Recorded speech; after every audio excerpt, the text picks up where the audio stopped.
Munich is located in southern Germany.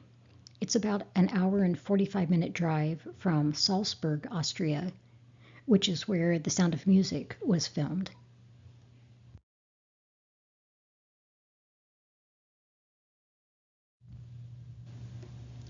This building is known as Feldenhaller, and it was built in the 1800s. In 1923, Hitler and some of his fellow Nazis were involved in a beer hall putsch. That was an attempt to overthrow the government. Several Nazis were killed in the overthrow attempt, and Hitler ended up being arrested and sent to prison. 10 years later, in 1933, when Hitler was in power, he turned Feldenhaller into a memorial commemorating those Nazis killed during the beer hall putsch. A sign was posted requiring people passing by to salute the memorial to the fallen Nazis. This picture is from the side of the building. And you can see from the outline there is a square where a sign once was. Our Munich guide mentioned that this is where one of those signs hung, instructing people to salute as they went by.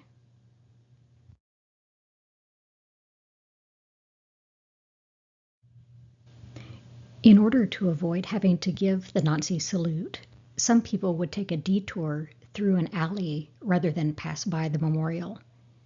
There is now a gold trail that marks that path, and it has the nickname Shirker's Alley.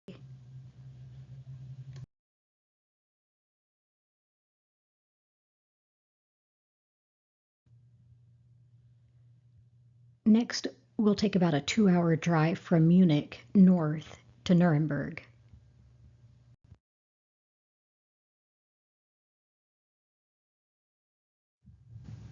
Here, we'll visit the Nazi Party rally grounds. The area of the rally grounds is really large. We'll start here at the Congress Hall and Documentation Center, and then we'll follow this path around the lake over to the Great Street. And to give you an idea, this Great Street is about 1 mile long.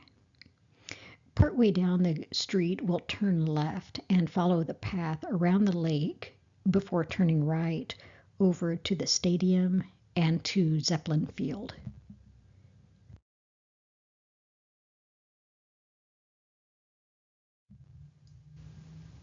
This part of the building was built by the Nazis and is part of Congress Hall, which we'll see on the next slide.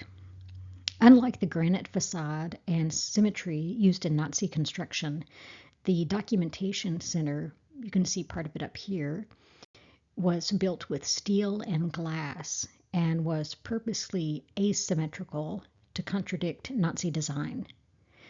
Unfortunately, the Documentation Center was being renovated when I visited, so I wasn't able to go inside.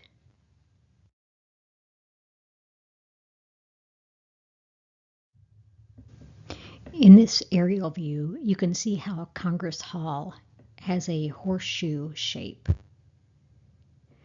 The Documentation Center is over in this corner.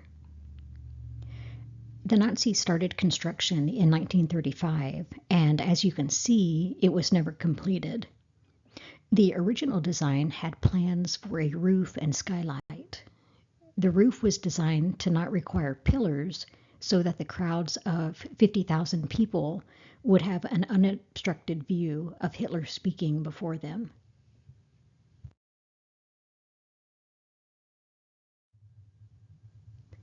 This is outside Congress Hall, and you can see how it resembles the Colosseum in Rome, which was intentional in the design.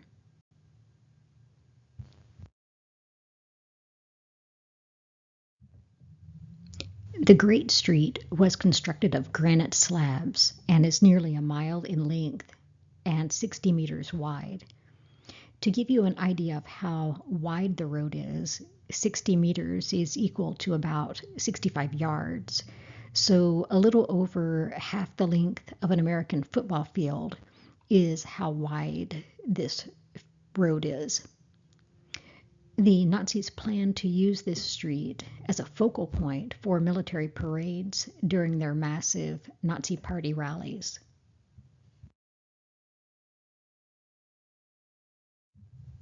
You may recognize the word Zeppelin, as it was an airship from this era. The Hindenburg was also an airship that you may be familiar with.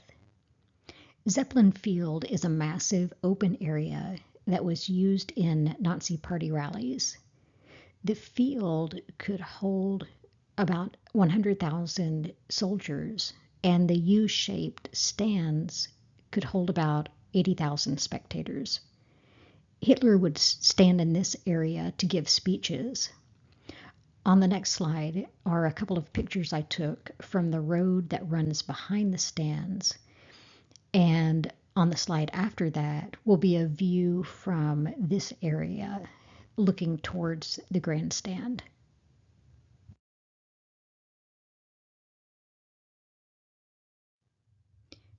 To the left, you can see the remains of stairs that would have led spectators up into their stands.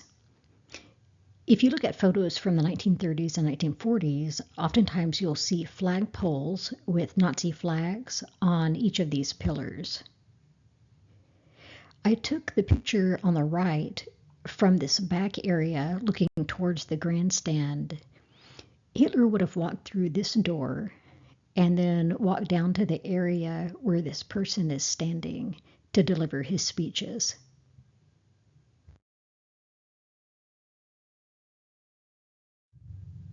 In the photo to the right, I've walked onto the field where the soldiers would have stood, kind of in this area. Where I'm standing, I'm looking towards the grandstand. The picture to the left is one of the billboards at Zeppelin Field. It's a similar view in which you can get an appreciation of not only how massive the field is, but also how many people could fit in it. You can see the spectators saluting Hitler. You can see the grandstand used to have columns on either side. They no longer exist today. It's kind of hard to see, but there used to be a giant swastika on the top of the grandstand area. The swastika was later blown up by the U.S. Army in 1945. Here we are now at the grandstand. Hitler would have walked through this door. To the right is a close-up of that door, and walked down these steps to get to his platform.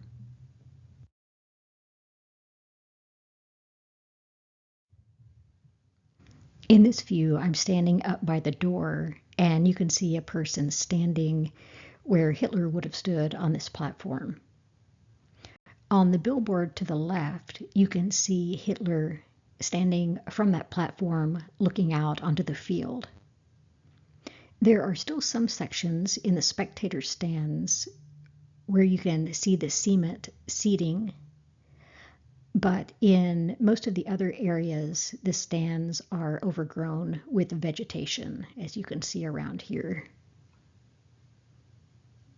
There is a stadium in the distance over here where the Hitler Youth would have met. We'll see a better picture of it upcoming.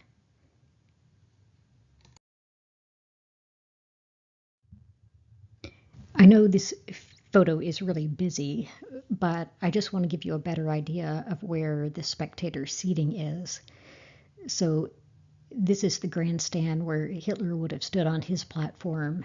This is the large open field where soldiers would have stood, and the spectator seating is kind of this horseshoe shape.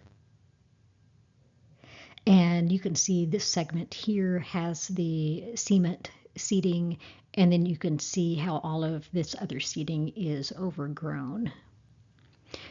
On either side of the grandstand, there was also additional seating.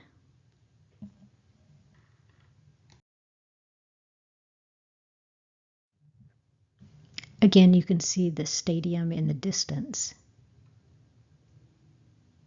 In this picture, I'm standing on the platform Hitler would have stood on. Imagine standing here and looking out at nearly 200,000 people saluting you and chanting your name. For Hitler, it likely made him feel invincible.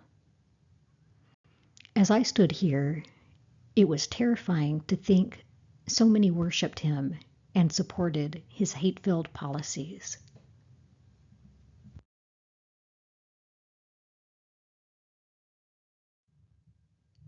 Here's a better picture of the stadium used by the Hitler Youth. It has since undergone several renovations, but at the time it served as a parade ground for the Hitler Youth.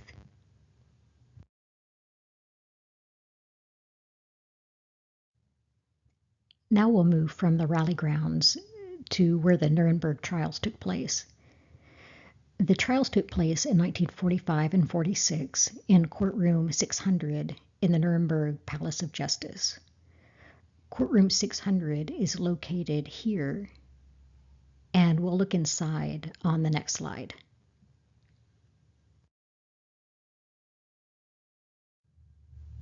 This is inside courtroom 600, and along this wall are the windows that we saw from the exterior. Looking at this model, to the left is where the defendants would have sat, and the defense attorneys would have sat in this area in front of them. The judges sat to the right, and the court secretaries and stenographers sat in front of them. Straight ahead, interpreters were seated to the left, and the witness stand was to the right. The prosecuting attorneys sat here just in front of the area where I'm standing, and reporters and visitors would have sat back here. So if you look now over at the actual courtroom, so the defendants were here, the defense attorneys were here, judges were over on this far right, stenographers in front of them. The prosecuting attorneys would have sat here right in front of where I am, and then the interpreters back over here, and the witness stand would have been over in this area.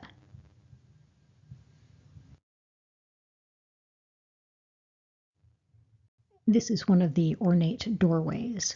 You can see the intricate detail in the zoomed in picture on the right. The defendants on trial would enter from this side door over here.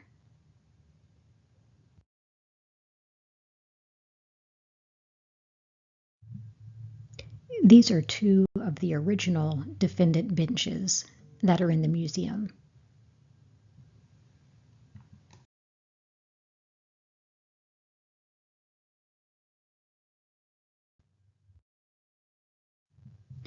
Now we'll move from Nuremberg up to Berlin, the capital of Germany.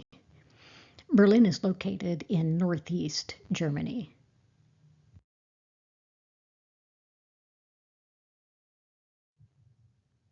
On this map, you can see how some of the places we'll visit are spatially related to one another. We'll be taking a look at the Brandenburg Gate, the Memorial to the Murdered Jews of Europe, the Memorial to homosexuals persecuted under Nazism, the location of the former Führer bunker. This is where Hitler committed suicide. And over here on the left, the T4 Euthanasia Memorial.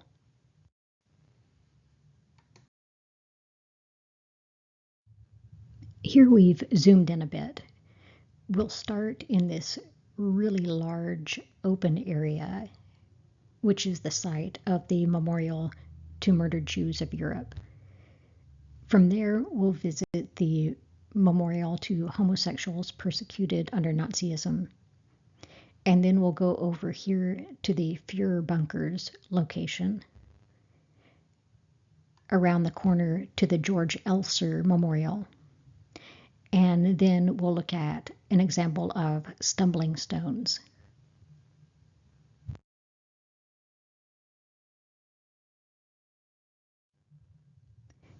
The memorial to the murdered Jews of Europe was completed in 2005. The outer portion of the memorial consists of rows and rows of concrete blocks of various shapes and sizes. Below the cement blocks is an underground information center and exhibition that are free to the public.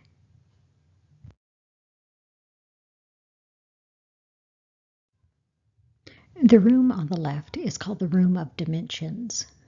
On the floor are illuminated displays containing farewell messages and diary entries of murdered victims. Their words now living on as a testament to what they endured. The room on the right is called the Room of Families. This was an especially moving area. Each display told the story of a family prior to the Holocaust, and then what happened during and after the Holocaust.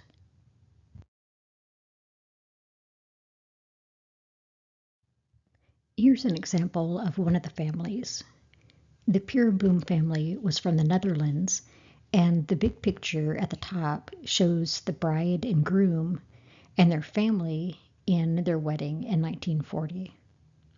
The individual pictures here come from this large photo. For instance, you can see the groom here, and the bride here, and here.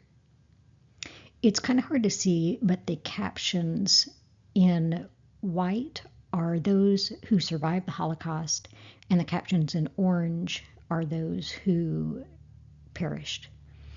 You can quickly see that just by looking at the colors that 7 of the 9 family members were murdered in the Holocaust. The 2 survivors are here, which is the bride, and this family member here.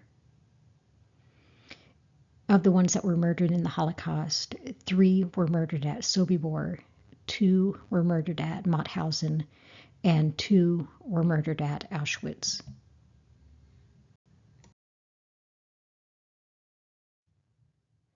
This is a photo taken in a room called the Room of Sites.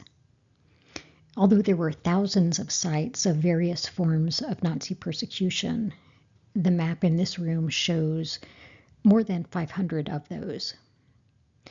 As you can see, although a majority of the atrocities occurred in Germany and Poland, the extent of the persecution extended all over Europe, into Russia, and even into North Africa.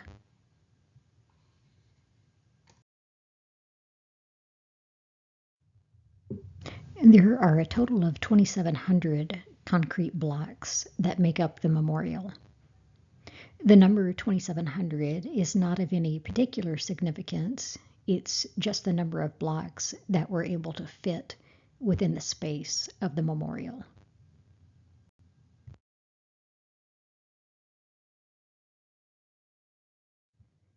The meaning of the blocks is meant to be open to the interpretation of the observer. Some feel that the blocks give the appearance of coffins. Some feel the area resembles a cemetery. Some feel a sense of confinement. And there are some who criticize the memorial as feeling impersonal.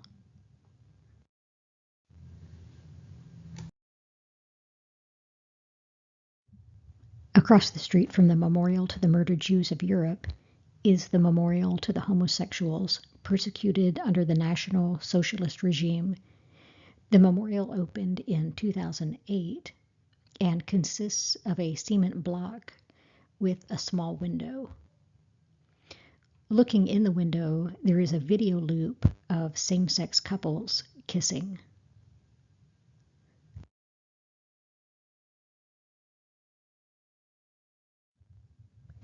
Nearby is the Führer bunker, which was the site of the underground bunker in which Hitler and Eva Braun committed suicide.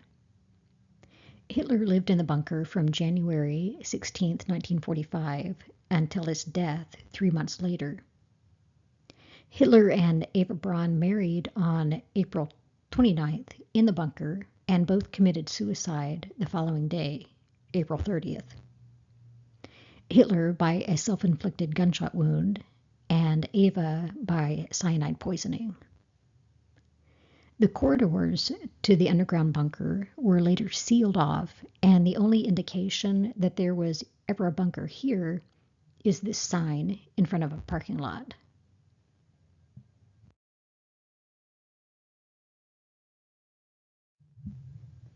Johann Georg Elster was a German who made a bomb in an attempt to assassinate Hitler on November 8, 1939. This was about 2 months after Hitler invaded Poland, starting World War II. The bomb was placed in a beer hall that Hitler was going to give a speech in, and he was accompanied by other high-ranking Nazis. Because of weather conditions, Hitler finished his speech early and left the beer hall 13 minutes before the bomb went off.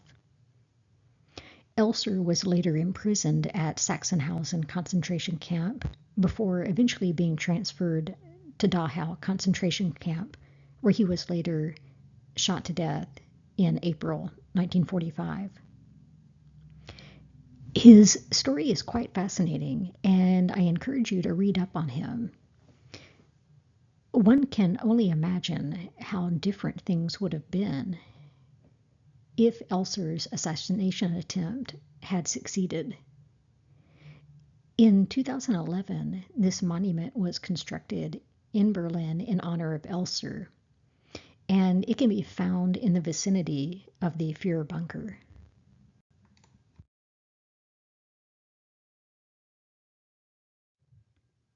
Stolpersteine, or stumbling stones, can be found in several countries. There are currently a little over 100,000 commemorative stones. Each brass plate is 10 centimeters by 10 centimeters and marks the last location a victim of the Holocaust freely lived or worked before Nazi persecution. They were designed by a German artist named Günther Dimmig. Each brass plate lists the person's name, date of birth, date of death, and date of deportation. The stumbling stones in this photo are located near the Elser Memorial we were just at.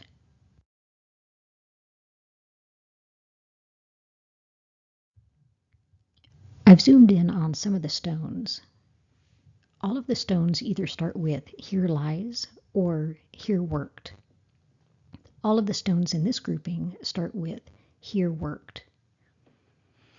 I noticed that a majority of the names on these stones start with the prefix "Doctor," which makes me wonder if there were either doctors' offices or maybe a hospital that once stood here. The stone in the center reads, "Here worked Ulrich von Hassel." JG stands for year of birth, so he was born in 1881. The next line reads, "Force retirement 1943. In resistance group July 20th, 1944. Arrested July 29th, 1944. Death sentence September 8th, 1944. Hanged September 8th, 1944. Plötzensee is a prison in Berlin.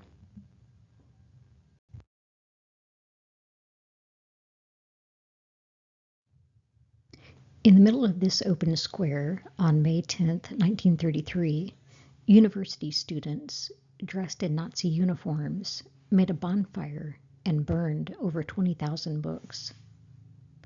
The books were chosen because they were written by Jewish authors or because the book's messages were un-German. Books by authors such as Hemingway, Einstein, Freud, and even Helen Keller were among the books burned here.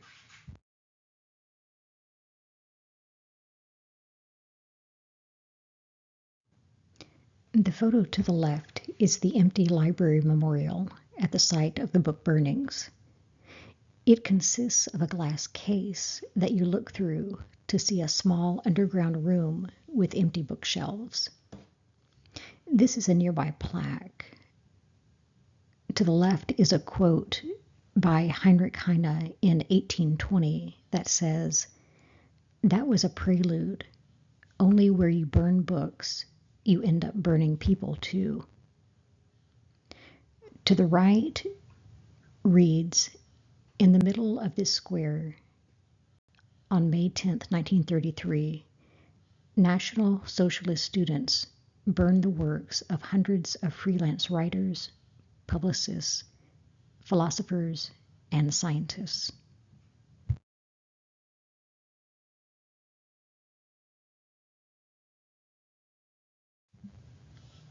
This is the new synagogue in Berlin. It was originally built in 1866 and was one of the few synagogues to remain standing after Kristallnacht. It was later heavily damaged in 1943 by Allied bombing raids, and you can still see some of that damage on the exterior. The dome was later rebuilt. You can tour the inside, which contains a museum, but photos are not allowed, so I don't have any pictures of the inside.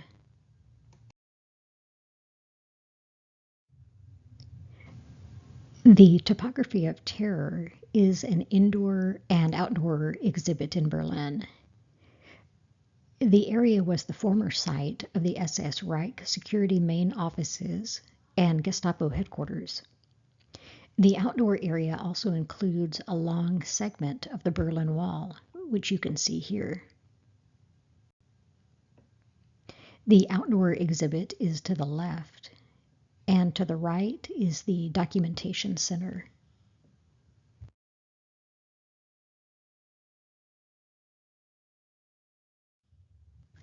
Here's a closer look at the Berlin Wall.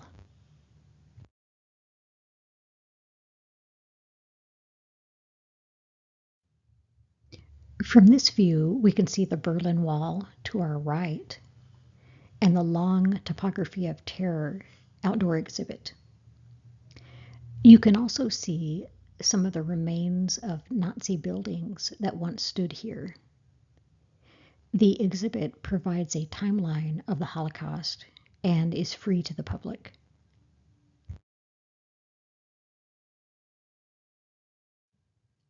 The Brandenburg Gate is one of the most recognizable structures in Berlin. It was built in the late 1700s, so it was there well before World War II. The photo to the right is one I took in 2024. The one to the left is on one of the displays at the Topography of Terror. It's an interesting contrast seeing the Nazis marching in front of the gate on one side, and on the other side, tourists freely walking around the same area today.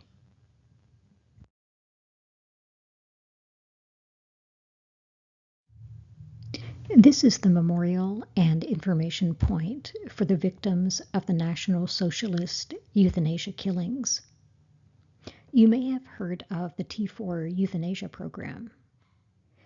T4 stands for Tiergartenstrasse 4, which is the address of the T4 headquarters and was located here where the memorial stands. This memorial was opened to the public in 2014.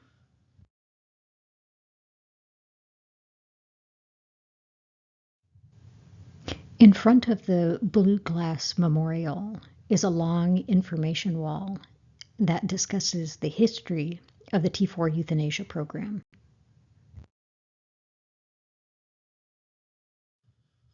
This slide and the next 3 slides are on display at the outdoor memorial. This one reads, "Shortly after the war began in 1939, the SS murdered thousands of German and Polish psychiatric patients in occupied Poland. At the same time, the murder of at least 5,000 children and adolescents with mental and physical disabilities began in Germany under the assumed name of the Reich Committee for the Scientific Registering of Serious Hereditary and Congenital Illnesses. From 1939 to 1941, institutionalized patients were the target of the murder campaign organized at Tiergartenstrasse 4, the so-called Action T4. About 70,000 people were asphyxiated by gas in killing centers. At a later stage, the T4 staff also killed about 20,000 concentration camp prisoners in these centers. Even after the centrally managed Action T4 was shut down in August 1941, the murders continued. Doctors and nurses killed about 90,000 more institutionalized patients through deliberate neglect, starvation, and with drugs.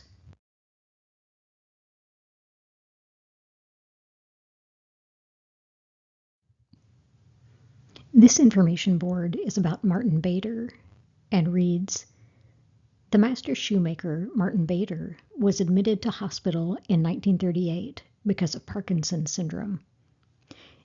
He was murdered in Grafenegg in 1940. After the war, the authorities did not recognize him as someone who had been persecuted by the Nazi regime and refused his family any compensation. So, under the T4 program, people with Parkinson's were considered undesirable and selected for murder.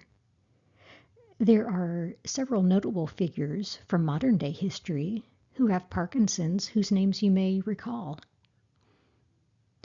Actor Michael J. Fox, musicians Neil Diamond and Ozzy Osbourne, sports figures Muhammad Ali and Brett Favre, and religious figures Jesse Jackson and Pope John Paul II. You may also know of family or friends who have Parkinson's. If they were to have lived under Nazi rule, they would have likely been murdered under the T4 program.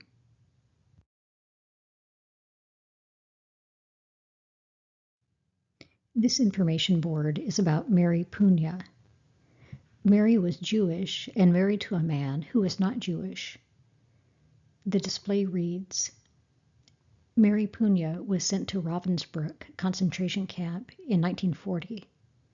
She had supposedly exchanged caresses with a woman in a pub. When the euthanasia murders were extended to include concentration camp inmates, she was selected as a Jew and killed in Bernburg in 1942. When the euthanasia program expanded to the concentration camps, instead of being known as T4, it was then known as Action 14F13.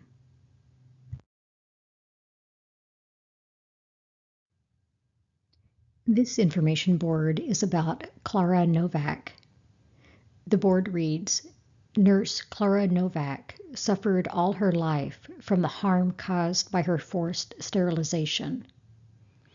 In 1987, she co-founded the Federation of the People Damaged by Euthanasia and who underwent compulsory sterilization.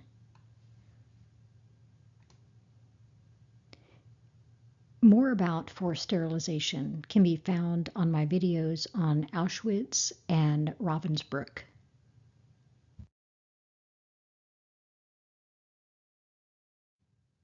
The next two places we'll visit are just outside of central Berlin and can be reached by train, bus, and taxi. The first place we'll visit is Platform 17 at Grunewald Station. And then we'll travel further south to the House of Wannsee.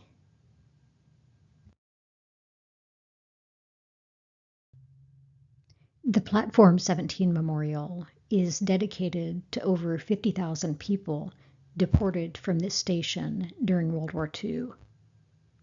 From this station, Jews were often transported to the east, to ghettos or concentration camps. In fact, 35 trains carried 17,000 Jews from this station directly to Auschwitz-Birkenau.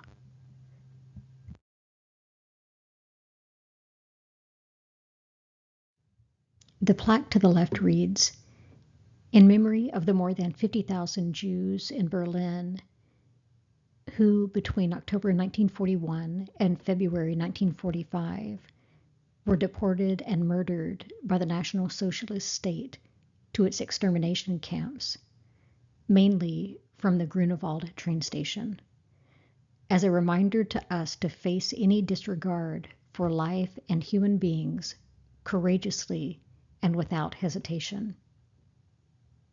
To the right are figures that have been carved into the wall. They appear to be walking towards their final journey to the train tracks.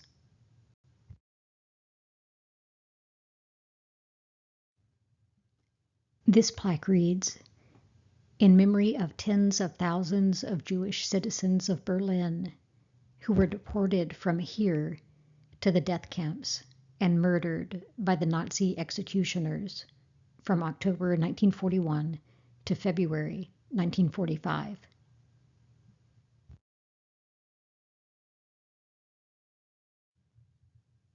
Along the track are designations of the dates of transports, the number of people on the transports, and the destination of the transports.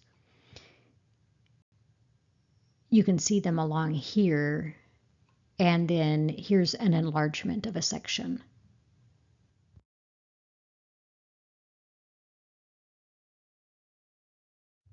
For example, on this segment, on the 27th of October 1941, 1,034 Jews were sent from Berlin to Łódź.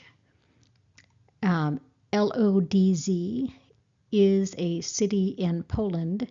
The Polish pronunciation is Łódź. The English pronunciation is Lodz.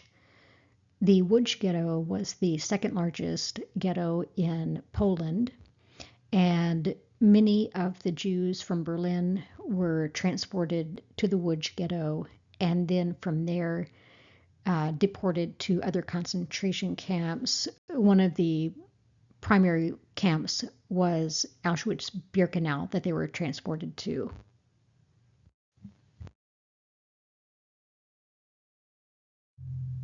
On January 20th, 1942, 15 high-ranking members of the Nazi Party met in this villa to discuss what was known as the final solution to the Jewish question.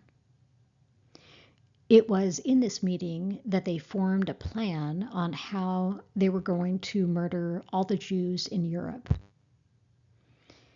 All of the men were highly educated, over half holding doctorate degrees, and 9 of the 15 men were lawyers.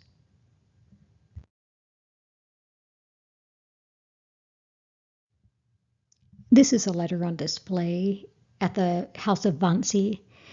It's signed by Hitler, and you can see his name on the letterhead up here. The caption to the right says, "In 1939, the Nazi regime begins to murder people who are sick or disabled. By 1941, around 70,000 German and 20,000 Polish patients have been killed. The Germans use poisonous gases to kill them." The letter is dated to the day that the war started. So you can see up here, September 1st, 1939. It is the only surviving written instruction from Hitler to murder an entire group of people. Kind of an interesting side piece of information was that Hitler did not personally ever visit any of the concentration camps.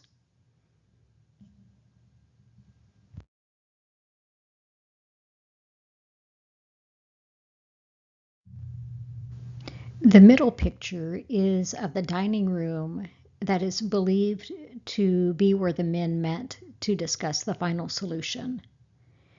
To the left is an ornate door in the villa, and to the right is a massive fireplace in one of the rooms.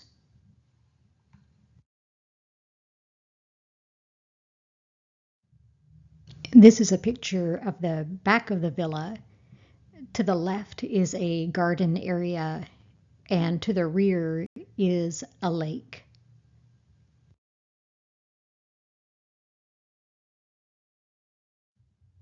Here are some pictures of the garden and the lake view. I think there's irony in how, in such a place where you're surrounded by beauty, these men could create a plan that was pure evil.